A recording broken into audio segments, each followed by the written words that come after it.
আমি তোকে স্কুলে যেতে না করেছিলাম না? কেন গিয়েছিলি? মা আমাকে আর মেরো না, আমার খুব ব্যথা লাগছে। তোর ব্যথা লাগছে? আজকের পর থেকে যদি স্কুলে যাস তাহলে তোর পা ভেঙে দিব। টুকুর, এই টুকুর।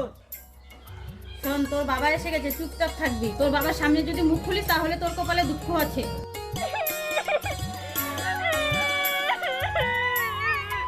কিরে টুকুর, কি হয়েছে তোর? কান্না করছিস কেন?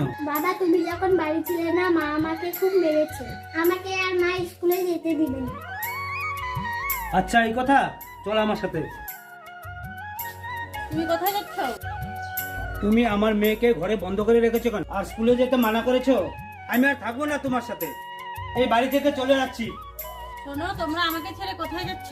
তুমি যখন টুকুরকে মেয়ে বলে মানতে পারছো না, তোমার মা হওয়ার কোনো যোগ্যতাই নেই। এরকম ভুল আর আমি কোনোদিন করবো না। তুমি আমাকে ক্ষমা করে দাও। আজ থেকে টুকুরকে আর কোনো কষ্ট দিব না। আজ থেকে টুকুর আমার আরেক মেয়ে।